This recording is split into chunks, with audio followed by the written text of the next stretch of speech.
नमस्कार दोस्तों, आज के हमारे इस वीडियो में हम आपके लिए गोवर्धन पूजन की प्राचीन कहानी लेकर आए हैं। एक समय देवराज इंद्र को अहंकार हो गया था। इंद्र के अहंकार को दूर करने के लिए भगवान श्री कृष्ण ने एक लीला रची। एक दिन भगवान श्री कृष्ण ने देखा कि पूरे ब्रज में तरह तरह के पकवान बनाए जा रहे हैं और सभी ब्रजवासी किसी पूजा की तैयारी में जुटे हुए हैं। ये देखकर उन्होंने मैया यशोदा से प्रश्न किया, माता, ये सब किस पूजा की तैयारी कर रहे हैं?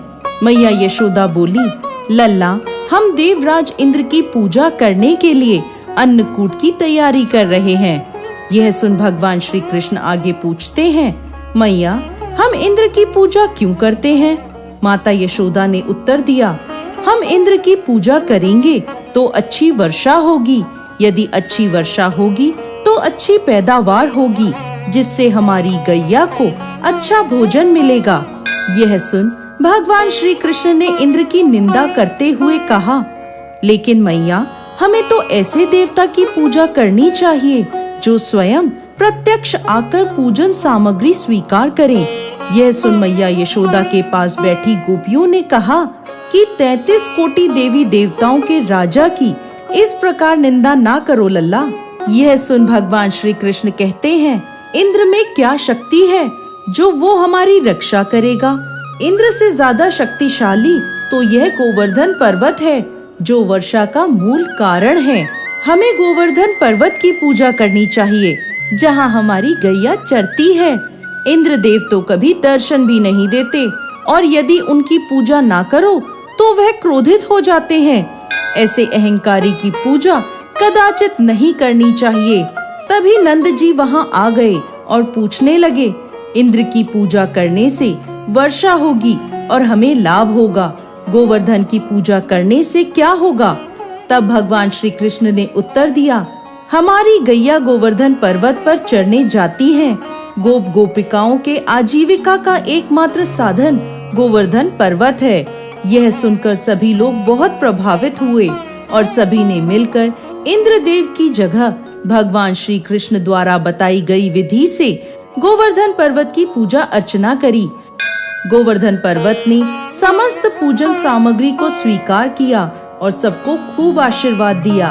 तभी नारद मुनि इंद्र महोत्सव देखने की इच्छा से ब्रज में आए। वहाँ ग्वालों ने उन्हें बताया कि इस वर्ष से श्री कृष्ण की आज्ञा अनुसार इंद्र महोत्सव बंद कर दिया है और अब सभी ब्रजवासी गोवर्धन पूजन करेंगे। यह सुनते ही नारद मुनि उल्टे पांव इंद्र के दरबार में पहुँचे और बोले, हे देवराज, आप अपने महल में सुख की नींद ले रहे हैं। उधर ब्रज में आपकी पूजा समाप्त करके गोवर्धन पर्वत की पूजा हो रही है। ये सुनते ही देवराज इंद्र को क्रोध आ गया। उन्होंने इसे अपना अपमान समझा और जोरों की वर्षा शुरू कर दी। भयभीत होकर सभी ब्रजवासी भगवान श्री कृष्ण की शरण में गए। तब भगवान श्री कृष्ण ने सभी को गोवर्धन पर्वत की शरण में जाने को कहा। सभी ब्रजवासी अपनी गैया और बछड़ों के साथ गोवर्धन की तराई में पहुँचे। वहाँ भगवान श्री कृष्ण ने गोवर्धन पर्वत को अपनी कनिष्ठ उंगली पर उठा लिया। यह देख इंद्र को और क्रोध आया और उन्होंने मूसलाधार वर्षा शुरू कर दी। भगवान श्री कृष्ण ने सुदर्शन चक्र को आदेश दिया कि वह पर्वत के ऊपर जाकर वर्षा की गति नियंत्रित करे और शेषनाग से कहा कि वह पानी को पर्वत की ओर आने से रोके।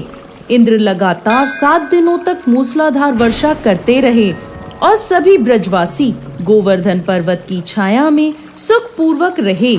यह सब देखकर इंद्र को शंका हुई कि उनका मुकाबला करने वाला कोई साधारण मनुष्य नहीं हो सकता। तभी ब्रह्मा जी वहाँ प्रकट हुए और इंद्रदेव से बोले, हे इंद्रदेव, आप जिस बालक को परास्त करने की कोशिश कर रहे हैं वो और कोई नहीं, भगवान श्री हरि विष्णु का अंश है और पूर्ण पुरुषोत्तम नारायण है। यह सुनकर देवराज इंद्र ने भगवान श्री कृष्ण से अपने भूल की क्षमा मांगी। इसके बाद उन्होंने भगवान श्री कृष्ण की पूजा करी।